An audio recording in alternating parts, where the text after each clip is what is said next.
Welcome to the Big Biz Show. Taking care of business. You want fast-talking, hard-hitting discussions on business and finance? Maybe with a barroom slant and some really salty peanuts? We're not counting calories. We're counting cash. Before we get to the man with the financial plan, meet the money team. Costa, Mary, now Captain Finance himself, Sully. Wherever you're watching, wherever you're listening, we welcome you to the Big Biz Show. We are live inside the Loft 100 studios. Hope everyone's having a great day. We thank you for being along for the ride. I am Costa. This wonderful person to my right is Mary Burt Godwin. And of course, the most wonderful is Sully. And here's Howie. And here's Howie. I got by it. Hey, Howard Font. I got by it. I went through. Howard Font in New York City. I talked to Howie this morning. We were on the phone with a public company. You should, first of all, they checked his ID to make sure that he was old enough. No kidding. And then he slayed the CFO. Now wants to hire him away from us. So Howie, I swear to God, if I find out you're leaving, I will come back there and I will throat punch you. Hey, I would never leave. By the way, very warm opening this morning. Very Mr. Rogers in the neighborhood. Thank you. I like the little close-up. They should zoom in more. I loved it. Hey, we talked about this Disney CEO story is like the mythical 5G, in my opinion. I mean, we've been talking about a Disney CEO. And it's good. Who's the next CEO? You've had a couple. You think? I mean, and what's interesting is Eisen. What was the bald? I remember he looked. Oh, I'm sorry, George Washington was on the cover of the one. I forget his name. I think it was Bob Iger. Bob Iger. There's Iger, and then there's Michael. Eisen was way before, but right now we have Bob Iger. Michael Eisner. Yeah. But the long story short is, why is this always? This is one of the biggest entertainment companies in the world. Okay, biggest manufacturer of merchandise in the world. One of the biggest clothiers in the world, believe it or not. One of the biggest F&B companies in the world, like the third purveyor of French fries, just behind McDonald's. I think this is why, we make fun of it, but it is a multi-conglomerate, Howie. This is not just, it's not a roller coaster company, right? That's right. I mean, they also own ABC. They have the roller coasters. They have the cruises. They have the media. ESPN. And you are, if you're CEO, you have kind of a glamorous life. You get to meet all the fun people. You're head of the business of show. It's one of the biggest brand names on the planet. But what I think is interesting is that in this round of Disney CEO drama, Bob Iger came back temporarily. It was always a temporary kind of short staying when he returned. And so the board's ready to announce new CEOs. They probably have a short list. But they've floated this idea that I wanted to talk about today of co-CEOs. And I'm just wondering, what our thoughts are on managements that have, an org chart that ends up. I wouldn't have a problem with a co-CEO situation as long as it was a 50-150. I mean, honestly, you cannot have a 50-50 situation in any partnership. I mean, I'm giving you advice as business right now. If you start a business, do not go 50-50. Anything with two heads is a monster. It's a monster. There's no way to do it. I have a question, Mary. So when you were raising those young girls, Disneyland, as I remember, and it was a whole different thing. But for us, it was not for us kids. It was the entertainment business of going to Disneyland. When my kids got into Disney, it was merchandise and video games. Yep. What do you remember at Disney? It was our whole life, all of the above. Okay. We went multiple times a year. We had season passes. We watched every movie. We bought the movie. We bought the merch. We did all the things Disney. And we still did. My daughter just graduated high school, and her last trip to college before we went was Disneyland. So here's a question for Mike, for example. So Mike, what do you think the vision of a new CEO should be of Disney? It's got to be, you've got to get to the kids still, but the parents, but it's all the new technology. It's all the new platforms. It's maybe you come up with your own platform as far as Disney technology is concerned to get those eyes and ears. Well, they have Disney Plus the mouse now, ears, which has Dancing with the Stars was on Disney Plus. Taylor Swift is putting her movie out on Disney Plus. So they're in all the pockets, I think. Yeah. Well, so I will tell you this when we come back from the break. I'll tell you exactly what I think it needs to be. Because part of it needs to be everything you just said, and there's one element that I think is the dark cloud hanging over all of them that I don't think any of them have figured out yet. Ooh, that is called a tease, ladies and gentlemen. You only get those here on the Big Biz Show. We'll be right back. The break, News Radio 600, Kogo, everybody. Artie, or Eye in the Sky High of Traffic. Loft 100 Studios, The Big Biz Show, and our affiliates and our hosts are not registered investment advisors or broker-dealers. Our show hosts make no commitment that the purchase of securities of companies profiled or otherwise mentioned in our programming are suitable or advisable for any person, or that an investment in such securities will be profitable in general. Given the nature of the company's profile and the lack of an active trading market for the securities, investing is highly speculative and carries a certain high degree of risk. We profile selected publicly traded and privately held companies on our program. Most of these companies that we profile have provided compensation to Loft 100 Studios and its hosts for the profile coverage. From time to time, we sell shares of the companies profiled in the open market that we receive as compensation for coverage of client companies. But never sell stocks if we are speaking about interviewing or covering a public company who has paid compensation. Specific questions on compensation can be obtained by contacting producer at sullyandgroup.com. Listeners should verify all claims and do their own due diligence before investing in any securities mentioned on this program. Investing in securities is speculative and carries a high degree of risk. We encourage our investors to invest carefully and read the investor information available at the websites on the Securities and Exchange Commission at sec.gov and or the Financial Industry Regulatory Authority, FINRA, at www.finra.org. I like it. Hey, is that a rescue plane? Big Biz Show rolls on live from the Loft 100 Studios here in sunny Southern California. Of course, that is the day trader trio, best in the business. Back here at the bar, it is Costas, it is Mary Godwin, and it is Sully. Well, I can tell you this. So the one thing that the new direction for Disneyland is going to have in it is safety for children because of the 1,000%. Okay? Yeah. It's the one thing that no one's figured out. Howie Font continues with us from New York City as our lead analyst, but I can tell you it's the one thing they don't have figured out, as we talked about yesterday. I mean, you cannot help but have to think twice every time you get an email or every time you even look at a video these days, whether it's real or not. I mean, how many times do you expand to see if it's that AI looking like it's so on a screen, it looks so real, and then you open up and then you can tell it's a cartoon or whatever. How many times do you think there's going to be, you think pirating was an issue before? You know, the whole pirating's not a victimless crime with the FBI in front of the videotape we used to plug in? Yeah. It's still here. And I think it's bigger there. Howie? How about, OpenAI released a new tool, Sora, and a couple other companies have these tools where you can create videos out of nothing. You give it a prompt. And the first thing that happened is, you see Darth Vader fighting Mickey Mouse or Mickey Mouse with SpongeBob or something. So you have all these... IP violations. No one's paying for this, and they're creating little videos. I mean, it's not Disney related. You can see how that would be important to their business. But one of the funniest things I've seen is all these Stephen Hawking extreme sports. He'll go on a skateboard ramp, or he'll ski, or he'll do diving. And I saw him in an MMA match. The other night. And it looks got the crap kicked out of him. And it looks great. It looks pretty real. So I remember, I think what we were worried about when I was raising my kids was maybe counterfeit goods. Is this really a Disneyland purse? Exactly. Is this really a Mickey Mouse, whatever? For you, I'm assuming it was probably the same thing on top of, now here comes social media, and who's trying to scam our kids or trying to get at our kids. Mm-hmm. Now it's actual child predators. Now it's actual all of the above. And I don't know, I just wonder if, other than this in a public forum, if they're talking about that in the boardroom, about the next guy's got to get a hold of, when we talk about the next president, they're talking about their ability to deal with foreign countries. That's what right? That's something that not a lot of people deal with, but you better have an angle on Department of State, Department of Defense on the next president.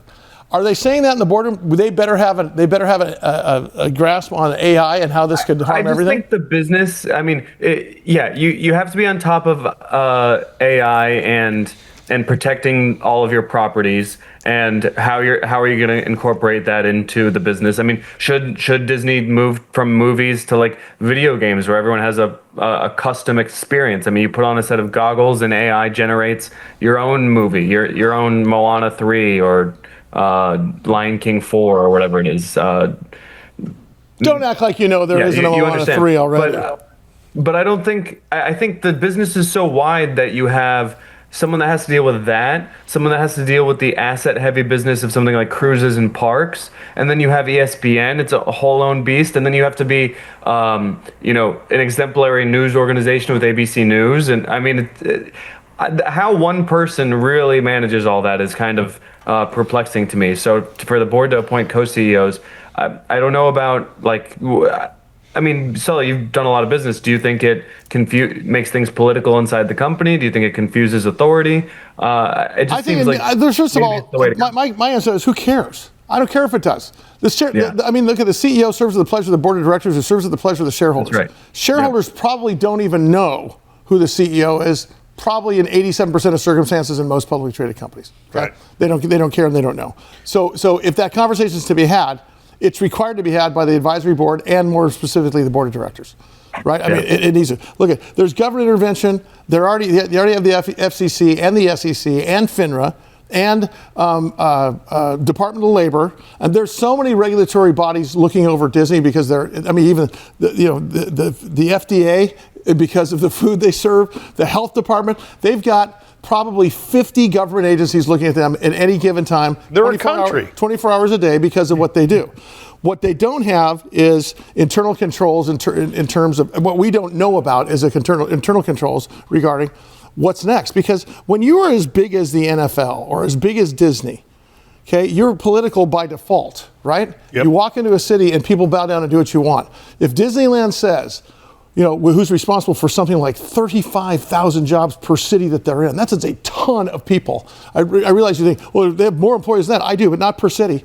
Like in one city, if you hire 35 to 50,000 people, SeaWorld in San Diego is responsible, I think, for about 3,000 to 5,000 employees, which is a ton of employees. Imagine a stadium full of employees every time they walk in and say they want to build something. That's what makes them political, because they've got leverage. The problem is, are they putting the emphasis on the wrong syllable? Are they watching out? Because my biggest fear is when I get an email saying, hey, I just want to follow up with a phone call we had the other day. Well, I never had a phone call with the other day, first of all. And I'm not a fish that's going to believe that stuff, but our kids are. Yes. Right? And I'm not talking about just shrinkage of the bottom line in terms of profitability. I'm talking about, could you imagine with Disney, the all-trusting Disney, the all-trusting Mickey, the all-trusting Grandpa Walt, Moana, the all-trusting Lion King, use it for not only nefarious purposes with their kids, but also just to clean out the bank accounts of this country and every other country too. Is anybody looking at that? Because when you're talking about overlapping responsibilities, conflicting visions, I'm going to go for the guy or gal who's got the vision that is overarching that hasn't been thought of yet. Yeah, I don't know if Disney is a place where is it too big a kingdom? Is the Magic Kingdom too big for one king? I think is the question. And when you talk about a lot of the AI manipulation and the kids stuff, I just think we talked about it a couple of days ago with the controls that come in. Parents, watch out. Disney has tons of apps and everything to have the purchases for the games, and you see stories, I think once a month or something like that, with 5-year-old spends $50,000 on in-game currency for something. So there's going to be more and more forms of that, and not let alone the misinformation that you're going to be putting out through Lilo and Stitch, AI. Do public companies, Howie, do succession planning when there's because if you have I think about the coach for Penn State who just got fired over the weekend, right? After James Franklin. 4 games in, he's, what is he, 1-4, 1-3 or something like that? Not a good year. Yeah, not a good year. He hacked like that. Yep. No, there's no time for successon plan. Nope. They got together and whoever the highest ranking the ombudsman people becomes the interim. So is there a succession plan on the CEO for something like this? Because talk about political. Now you're talking about debating within the board of directors. Yeah, I agree with you that in most cases the public doesn't know who the CEO is or anything like that. But the institutional buyers definitely should know, especially for a major company. And I think Disney's the exception, where people kind of do know who Bob Iger is. I mean, he's put himself out there and he's been there long enough. Yep. So when they changed from Bob Chapek, who had a lot of issues with Governor DeSantis and all that a couple of years ago, they had to put in the known name. That's why he's back. Howie Font, thank you, buddy. Our Big Biz Show market analyst, always with us here on the Big Biz Show. Speaking of here, keep it here. There's much more to come right after this.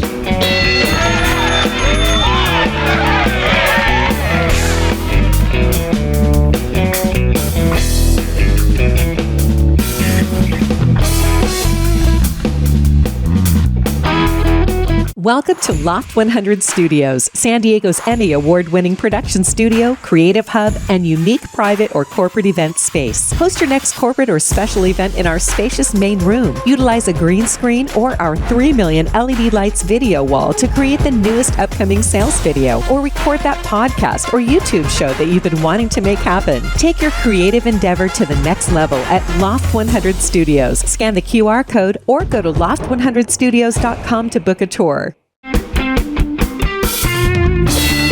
In over 175 countries, all the ships at sea on the American Forces Radio Network. That's where you catch us. Special shout out to the brave men and women of our United States Armed Forces back here at the bar. Big Biz Show rolls on with Costa, Mary Godwin, and Sully. James McCormick, CEO of Cloudastructure, good friend of the program. On the ticker symbol CSAI, Cloudastructure.com. Has come up with a response/react/prevent solution to stopping crime before it happens. And I wanted to talk to him and ask him about the ability to find a solution against school shootings. So here he is talking about it once again. James, how are you, bud? Good to see you. Doing okay, Sully. How about yourself? Good. Talk about that subject. It's a rough one to have to deal with, but you're right. You are at the tip of the spear of this in terms of being able to potentially do something about it. Yeah, so maybe for people that aren't familiar with the story, let's just start with a little preamble, right? What do we do at Cloudastructure? So we have a platform, a system, if you will. We use real-time artificial intelligence monitoring, proprietary analytics, and live remote guarding to detect suspicious activity and alert responders quickly, right? So we're actually doing something with the images that we capture, just not recording and reporting after the fact. Now, let's tie that into campus security. So obviously what's been going on with the Utah Valley situation and, even the rooftop incident with the ICE location in Texas. Mm-hmm. I think what that's showing us is that safety is a top concern, not just for universities and colleges on a nationwide basis, but also government agencies. How could we potentially help? I think we have to make some delineations here. Trying to record someone with some sort of a weapon and getting someone to react quickly, very, very hard to do. Very hard to do, if not impossible, just because most weapons are concealed before they're pulled out, those sorts of things.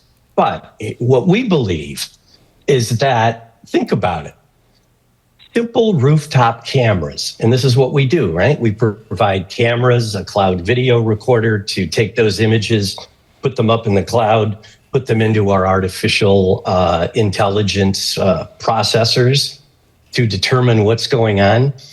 If there were a network of rooftop cameras added to all the cameras that already exist on campuses, universities across the United States, we would be able to help identify someone doing something before the fact, report on it, and hopefully contribute to stopping it before something happened. Because think about it, a rooftop just in general, other than the HVAC person, somebody generally shouldn't be up there, right?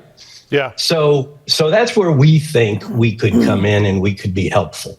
James, and I'm not pushing back, but I'm just thinking, as you're mentioning the rooftop camera situation, it would just be incumbent upon the campus or whoever the security saying, hey, Cloudastructure, we've got a maintenance team that's going up on building A for the next hour. They're supposed to be up there. Do not worry. To me, that would seem like the only hurdle that would and it would be easily taken care of. Am I correct on that? Absolutely, Mike. A very, very low hurdle. Very low hurdle. Okay. Right? Yeah, very much so. Go ahead. For me, what it brings up is when you and I talk about this off air and on air, it's a no-brainer. What is adoption rate like now? For you, I mean, first of all, the closing cycle a year ago versus now. Let's note your press release today. Showing three times contract revenue over 2024. I mean, you guys are close to $5 million. Last year was a 1.5 million. I mean, you guys are doing something right here. Is it because the awareness is better? Is it because the adoption is better? I mean, how hard is that for you to getting people to adopt this idea and then put their name on the bottom line? Yeah, it's a great question. So it's all the above, right? We're expanding into existing customer bases that we've already had success with, like, multifamily property management companies is sort of the sweet spot for where we've been historically. And we have seen the adoption rate of new contracts shrink dramatically. A year ago, it was 12 to 14 months from start to finish to get a deal closed. Now we're seeing 7 to 9 months. So that's based on a number of things. First and foremost, us being out there, our name is recognized more. We have a proven 98% deterrence rate. Our existing customers become our very, very good advocates, or are very good advocates for us. We're also looking at additional verticals, construction, transportation, and logistics. We're starting to make commercial real estate. We're starting to make great inroads into those verticals as well. And those sales cycles appear to be much shorter because they've used other competitive products that aren't working very well. We can demonstrate our differentiation. That's helping quite a bit. Last thing I would point out, as we just talked about, campuses, universities, we see that as just a natural evolution for us to contribute in. And let's add to this. Let's add to this the fact that you guys are processing 8 million videos a day. That's 8,200 per minute. That's per second. That's per second. Gosh, I don't know, 100 per second, something like that? Yep, that's correct. I mean, correct. Part of that technology has got to be there's got to be contributing to the fact that these sales numbers are going up, and obviously, the deterrence at 98% is what you said. Talk about that as a model in terms of plane wrapping that into other services out there that may be able to use this in, because at some point everyone's going to need this. I mean, this seems like it's going to be the gold standard in best practices, correct? It does feel that way to us. Yeah, absolutely. Number of ways to look at it, right? I mean, we have solutions that we offer today. When we think about the forward direction of the company, when we think about our technology roadmap, we really view ourselves ultimately as being a service that would be integrated into a number of other offerings. Think drones, think robot dogs. Think of us being a repository for access control systems, and through a series of APIs, having that information incorporated into our core offerings. We really think that we will have a much expanded, very robust product offering set in the next 2 to 3 years. You need to be in front of Congress telling. I'm not kidding. Lord. I mean, honestly, because this could change anything, including military applications too. I know you haven't talked about that yet. When are you coming back? We need to get you in studio and steal you for a whole hour again, buddy. Yeah. I mean, Love to do it. Congratulations, by the way, on the press release today. That's fantastic. James McCormick, CEO, Cloudastructure Inc. Of course, their ticker symbol, CSAI, making your world safer. Safe to say, we've got more Big Biz Show coming your way. Don't go anywhere. We'll be back right after this. Big Biz Show continues live from the Loft 100 studios. We are in sunny Southern California, but you may be watching or listening across the world. We appreciate it. Day Trader Trio is here. Costa, Maribert Godwin, and Sully. There you go. 30% of Sullivan up on that stage over there. Yes. And our thoughts and prayers go out to he's not a production assistant. He's our utility guy. He is our, who is it? Tim Flannery for the Padres. He's the Oh, great way to say it, yeah. He is our Garrett Stubbs for the Phillies. of the Phillies. His name's Miles East. He's James East's son. So he fell into a doorway as the song "My Name Is Luca" goes today. on the way.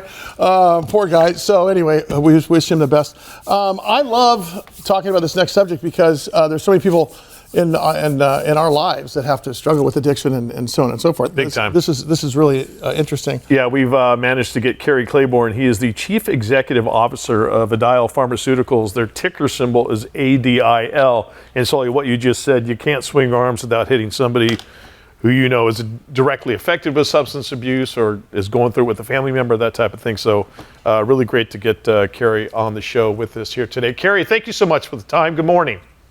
Good morning. Thanks a lot for having me. Absolutely. Hey, I got to ask you, you have a new, in conducting due diligence, your AD04 is basically genetically targeted to help in this very area. I want you to take it from the top and talk about this because there's a lot of ears perking up when they see this interview and they're hearing that you're on the air with us. Yeah, I mean, so you're spot on. You definitely did your diligence. So, we are really taking what we consider a novel approach to treating alcohol addiction. So our drug is genetically targeted. So it's not for everyone. So we believe there's no one size that fits all for treating addiction. But what we found in our research that people that have certain genetic biomarkers, our drug AD04, which is a repurposed version of the drug ondansetron at much, much lower dose, seems to help these people that have this genetic biomarker drink less. Hey, Cary, Cary, let me ask you this. When you say genetically targeted, and you said the word biomarker, so there's a specific genetic trait that one must have for this to affect. And what can you explain the trait in layman's terms? Remember, we're just knuckleheads in here that are trying to do a TV show every day. No problem. I'm not a scientist either. So for me, I like to boil these things down, kind of make them simple. So there's something called a SNP. It's a single nucleotide polymorphism, which is basically a variation in someone's DNA. There's thousands of them, and people that we target have what's called the AG genotype, and that's in about 14% of the people that we tested, and we tested thousands of people. So it's about 14% of the people that have that. So it's really just part of their DNA. It's a variation in someone's standard DNA, and they typically have this variation. And because of that, this drug, which is a serotonin 3 blocker, so it works in the brain. People that have that genetic marker, for whatever reason, and we still don't fully understand it, but what we do know is that people that have that genetic biomarker, this drug impacts their dopamine reward system. So what that basically does is it lowers their cravings and the impulse to drink. So think about. So my first question would be, and I want to get to the benefits here in a second here, but wouldn't another business model be for you to be the guys that do the genetic testing, or is that already in the works? That is part of our business model. So we have a proprietary genetic test, and that's the first step. You give somebody that test. Oh, sure. Now you do. Now that I gave you the big idea. That's brilliant. Because if you have a proprietary advantage on top of potentially an NDA coming out through the FDA. I mean, that says everything. I know Mary's got a couple of questions. One last question on that. Is there a certain subset of the population white, pink, Irish guys like me and Costa? Is it people that are under the age of so and so? Is it a bioethnicity sort of a trait, or can you tell, or should everybody just take the test just to make sure? You just take the test. It could be, covers all races, trees colored. So it could be anyone. You don't really know until you take that test. And that's really the first step. And it's a very simple test. We've actually just announced recently that we're moving toward a cheek swab. So historically, our prior studies, you had to take a blood test, but we're moving toward a cheek swab where you literally would be able to mail that test to someone that they could take it at their home, swab it, put it in an envelope, send it in, get tested, and find out if they're a candidate for the drug. Cary, could you make a drug that calms down my urge to eat a whole pizza? I think that's a GLP. You and me both. Cary Claiborne, CEO of Adial Pharmaceuticals. Of course, their ticker symbol is ADIL. So, Cary, I want to explore more about who needs to get tested and when you get tested and have the cheek swab or whatever it is now. So, would it be someone that says, "Hey, I think I have a problem with drinking too much, but I don't necessarily want to give up completely, or I don't want to go to AA or some of these other programs." So. And I just know my dad used to drink or whatever it is, but I don't know for sure that I'm an alcoholic. So they would go to you and you would test for, okay, yes, actually, this is showing you have this genetic marker. Right. And then take this therapy that you have that, I know there's something, I think it's called Antabuse, that makes you feel sick if you drink alcohol, but it's different than that, right? You know what else makes you feel sick when you drink alcohol? Too much alcohol. Too much alcohol. I do know because I don't drink anymore, but yes. No, but you bring up a really good point. What we found is that most people don't even want to talk about being, having a drinking problem. Yep. But when we've done research with physicians on this approach, they say, well, you know what? This is a great way to even open the door. Yeah. That discussion will say, I noticed you've been drinking a little more when I'm looking at your meds and your physical results. We have a test. We can give you a test, and if you test positive, we may have a drug that can help you drink less. And they feel like patients will say, hey, you know what? I'd be interested in learning more about that. So it opens the door to that discussion. And then they agree to take the test. And if they test positive, and a big difference for us is it is designed to drink less, because our data says it's not really the occasional drinking that has the problem, that the public is dealing with. It's really the people that are binge drinking, over drinking. That causes all the real problems. So if you can take that drinking down, we think that's really, the successful outcome we're hoping to achieve. Cary, what about substance abuse, or as Mike said, eating disorders, or whatever? Is this all in one, or is this criteria specific just to alcohol? No, we think, again, because of the way it works in the brain with, think about how many addictions are driven by cravings and impulsivity. And really, in theory, it can work for any of those. And we're just much farther ahead with alcohol use disorder. But longer term, we think this could apply to things like obesity, overeating, gambling, which I think may ultimately become a much bigger problem in the U.S., and even opiate use disorder. I have two questions for you, Cary. One is, you mentioned 14% of people you think have this marker. That seems kind of low to me, but I'm just wondering where that number came from. Yeah, so it really came through all our research. So it's relatively low. Initially, we thought there were 3 or 4 other biomarkers that represented in total about 33% of the patients. But in our last study, we really dug down and said, who did this really work for? Because our last study had mixed results, so we didn't hit the overall endpoint. And when we looked at why didn't we hit it, we saw that some of those biomarkers, they just didn't do as well. They had a pretty high placebo response. And we zeroed in on, well, which one really drove it? And this one AG genotype, this 14%, drove all the performance. So our goal is to get approval first with this biomarker, and then potentially look at some of the others. But 14% of a total estimate of 30 million people in the U.S. alone are estimated to suffer from this. 14% is still a big number. If we can help anybody, it'll be a home run for us. Cary Claiborne is the CEO of Adial Pharmaceuticals. Their ticker symbol is ADIL. Cary, as far as the FDA is concerned, where is Adial in the whole arc of the story?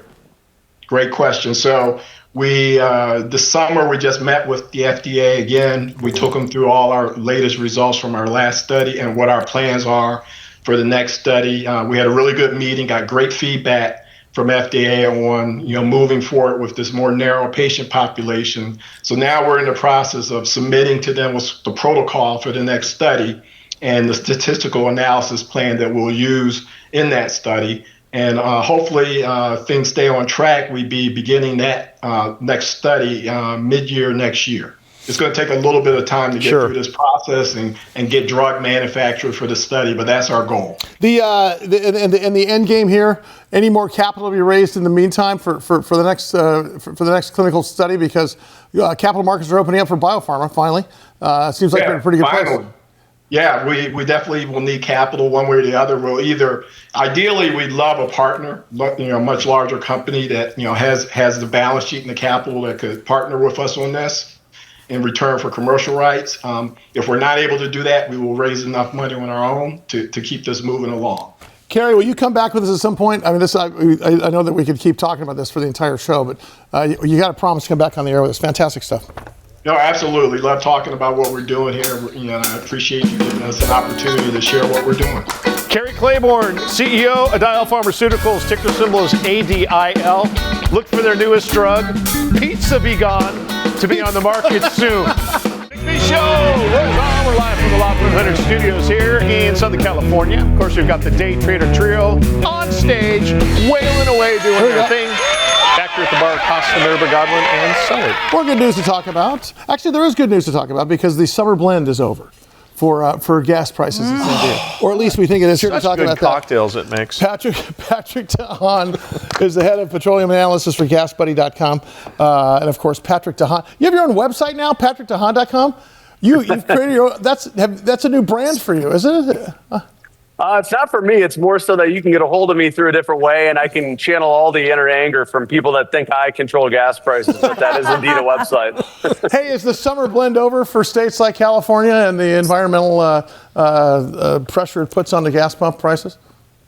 It's done for 49 of the nation's 50 states. I'll give you one guess. The lucky state that's still using summer gasoline, well, yeah, it's still California. California hasn't made the switch over, but give it a couple weeks as we get into October. California does start that transition from Northern California and down to Southern California as well. So that'll likely give you another boost in terms of pushing prices lower here as we get into the month of October and closer to November. So we've fallen, about 6.5 cents total for the whole country in the last couple weeks here in terms of going into the fall and winter season? Yeah, exactly right. National average just in the last week down 7 cents. Of course, California has had some of these refinery issues that have lingered. Of course, that major refinery fire at the Chevron refinery in El Segundo kind of holding things up for much of California. But I think there is relief coming. This is the time of year Americans are starting to curb their driving as temperatures cool off. And once California does start that transition to cheaper winter gasoline, which for Southern California is going to be happening towards the end of October, once that switch is made, I think it's going to be good news. In addition, the price of oil below $60 a barrel, OPEC increasing production, all of that should put a lot of downward pressure on gas prices in the weeks ahead. Of course, California is still kind of bucking the trend, $4.65 a gallon today. But I think by the end of the year, if everything goes well, we could be in the low $4 a gallon range. I love being different, Patrick. I love expensive gas here in California. What did we? This is what happens. Remember we were complaining. Yep. At $3. Now we're lucky to have 4. This is how they get you. 100%. Right? Patrick, the Israeli-Palestinian very frail peace deal that is in effect right now, does that do anything to stabilize the Mideast as far as oil production or oil prices? Does it affect it at all? Certainly there's a psychological impact there of kind of peace in the Middle East, right? There's a little bit more risk with kind of the back and forth, but this is specifically the Israel Hamas situation isn't so impactful to the price of oil. Now, if Iran gets involved, that's a whole different ballgame. And there was a time several months ago where that was happening. But I think for now, the Middle East, obviously now with a ceasefire deal, it's not as much of a factor. It's not as much good news. I think really where the headlines are right now is what's happening between the U.S. and China. Obviously, the potential of another trade war, China withholding rare earths, President Trump promising tariffs.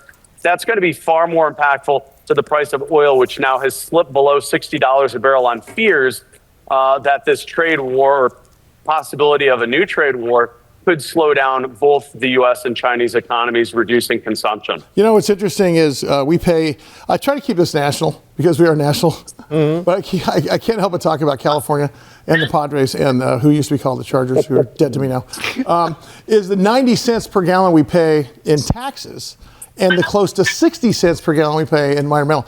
We're paying $1.50-ish more per gallon just because of taxes and environmental. Yes. And some of those taxes, by the way, are taxes that were set forth on us, much like the federal excise tax back in World War II, that just never go away. Is there any political will anywhere in this state or in any other state that's taxed like that? Because I know that Texas has somewhat of an issue, not with the environmental stuff, but with the taxes as well as New York. Is there any political will for any grassroots movement to say we're not going to pay this anymore, or is gas just like groceries? It's like a tax. You can't help but pay for it.